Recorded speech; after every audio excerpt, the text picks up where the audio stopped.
Ready to move in premium triplex villas at Bachapalli APR projects. జనాభాలో దాదాపు 60-70% ఉన్న వెనుకబడిన తరగతులం. తెలుగుదేశం పార్టీ వచ్చిన నాటి నుండే బీసీ సంక్షేమం, బీసీలకు గుర్తింపుని మొదలైందనడానికి చరిత్ర చెప్తుంది. శ్రీకాకుళం నుండి చిత్తూరు వరకు, అనకాపల్లి నుండి అటు అనంతపురం వరకు ప్రతి జిల్లాలో ఈ రోజు పేరు మోసిన బీసీ నాయకులు ఉన్నారంటే దాని చెలవ ఆ నాయకులు వెనక ఉన్నది ఒక టీడీపీ పార్టీ మాత్రమే. ఏది ఈ రోజు ఇప్పుడు ప్రస్తుతం ఉన్న అధికార పార్టీలో ఎక్కడ ఉంది బీసీలకి ఆదరణ? ఈ రోజు మాట్లాడుతున్నారు బీసీలు వెన్నుముక్కగా తీసుకుంటున్న తెలుగుదేశం పార్టీ ఎక్కడ, బీసీలు వెన్ను విరుస్తున్నా వైఎస్ఆర్పీ పార్టీ ఎక్కడ అని ప్రతి బీసీ కూడా ఈ రోజు ఆలోచించాలి. ఒక ఎర్రం నాయుడు గారు గాని, ఒక యనమల రామకృష్ణ గారు గాని, ఎంతో మంది నాయకులు పార్టీ పెట్టిన నాటి నుండి పార్టీని అంటి పెట్టుకుని ఉన్నారంటే బీసీలకి వారు ఇచ్చిన విలువే కాబట్టి, అంతకు మించి ఇంకోటి లేదు. ఈ రోజు బాధ అనిపిస్తుంది. బీసీల పేరు చెప్పి అధికారంలోకి వచ్చే నాయకులే తప్పితే వైఎస్ఆర్ సిపిలో బీసీలకు ఏం జరుగుతుందని చూసుకుంటున్న నాయకులు ఎవరైనా ఉన్నారా అని ప్రశ్నిస్తున్నాం. మాట్లాడితే బీసీల మీద జరుగుతున్న అన్యాయాన్ని ప్రశ్నించే ఒక్క నాయకుడు కూడా ఈరోజు వైఎస్ఆర్ సిపిలో ఉన్నారా అని అడుగుతున్నాం. అలాంటి ఒక్క నాయకుడున్నా ఈ రోజు ఒక నందం సుబ్బయ్య గారు గాని, ఒక చంద్రయ్య గారు గాని, ఒక డాక్టర్ సుధాకర్ గారు గాని, ఆఖరికి మంచినీళ్ళు అడిగిన పాపానికి ఒక ఆడపిల్లని ట్రాక్టర్ తో గుద్దే సంఘటన ఈ రోజు మన రాష్ట్రంలో జరగవు. ఎక్కడండి బీసీ సంక్షేమం ఈ రోజు ప్రభుత్వంలో? సిగ్గు లేకుండా, క్షమించండి, సిగ్గు పడకుండా ఈ రోజు మాట్లాడుతున్నారు బీసీలు బీసీలు బీసీలని. ఎక్కడున్నారు బీసీలు? పదవులు బీసీలకి, అధికారం ఓసీలకా?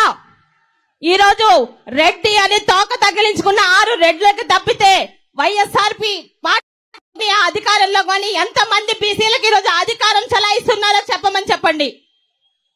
పేరుకి బీసీ పదవులు, 2 గన్మ్యాన్లు, ఒక బంగ్లా, ఎక్కడికి వెళ్ళినా జీతాలు. అంతకు మించి ఏ శాఖకి ఏ బీసీ మంత్రి ఉన్నాడని చెప్పడానికి ఒక్కరు ముందుకు రారు.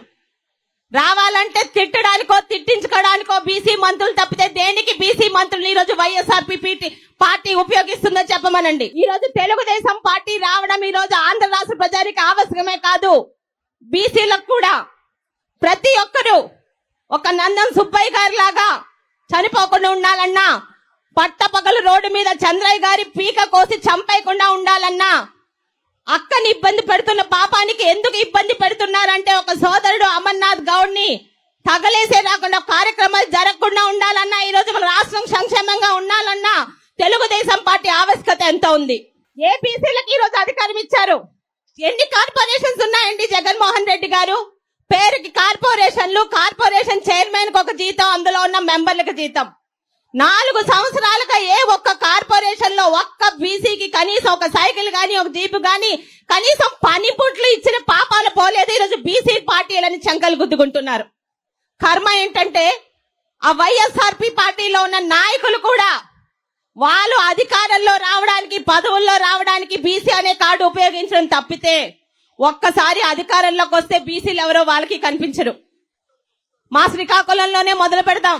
మా శ్రీకాకుళంలో ఉన్నాడు పలాసలో ఒక పశువుల శాఖ మంత్రి గారు. మరి ఆయన మొహం చూసి ఇచ్చారో, ఆయన తాలూకా బుద్ధి చూసి ఇచ్చారో పశువుల శాఖ మరియు మత్స్యకార శాఖ ఇచ్చారు. అప్పుడెప్పుడో పేపర్లో చదువుకున్నాం, చదువుకునేటప్పుడు బీహార్ లో ఎప్పుడో లాలూ ప్రసాద్ యాదవ్ గారు 600 కోట్ల గడ్డి స్కామ్ చేశారని. మరి ఏకంగా పశువులు కొనకుండా 2000 రూపాయల స్కామ్ చేసి ఆయన ఆస్తులు పెంచుకుంటున్నాడు. ఇక మత్స్యకార చేసి శాఖ ఇచ్చిన పాపానికి ఒక్క మత్స్యకారుడికి కూడా ఈ రోజు సంక్షేమ పథకాలు లేవు. రాష్ట్రంలో మత్స్యకారుల పరిస్థితి ఎలా ఉంది అంటే ఎటువంటి నష్టపరిహారాలు ఇవ్వరట, కానీ మనిషి చనిపోతే ఇస్తారట నష్టపరిహారం. బ్రతుకుండగా కనీసం ఎటువంటి ఆదరణ, ఎటువంటి ఇది చూపించలేరు. మీరు చనిపోయాక ఏమిస్తున్నారండి? అలాగే ప్రతి బీసీ మంత్రిని అని చెప్పుకుంటున్న ఈ వైఎస్ఆర్పీ ప్రభుత్వంలోని వాళ్ళ అధికారంలోకి వచ్చినంత వరకే, తర్వాత ఎవరినన్నా తిట్టించుకోనే తప్పితే ఇంకొకటి ఉండటం లేదు. 45 రోజుల్లో ఉన్న ఎన్నికలు చంద్రబాబు నాయుడు గారు ముఖ్యమంత్రి కావడానికో, తెలుగుదేశం పార్టీ అధికారంలో రావడానికే కాదు, ఆంధ్ర రాష్ట్రం భారతదేశ పట్టణంలో ఉండాలా లేదా అని నిర్ణయించుకోవడానికి ఈ రోజు తెలుగుదేశం ప్రభుత్వం రావాలి. ఈ రోజు లక్షలు పోసి చదివిస్తున్న గుర్రాలకి ఈ రోజు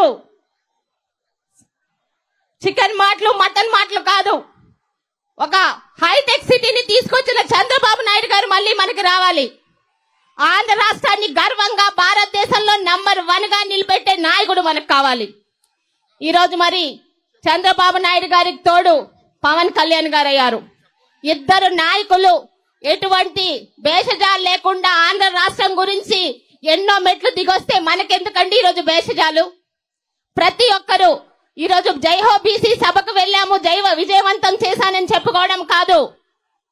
ఏ పని ఇచ్చినా కష్టపడి పని చేసే తత్వం ఉన్న ప్రతి ఒక్క బీసీ సోదరులకి సోదరుమనికి ఒక్కటే అడుగుతున్నాను, మనకి గౌరవంగా చూసి ఎక్కడున్నాయి ఈరోజు బీసీ స్టడీ సర్కిళ్ళు? ఎక్కడున్నాయి అవి? ఈరోజు మనం చదువుకోకూడదు, మనకి ఈరోజు పనిముట్లు రావు, ఆదరణ పథకాలు రావు.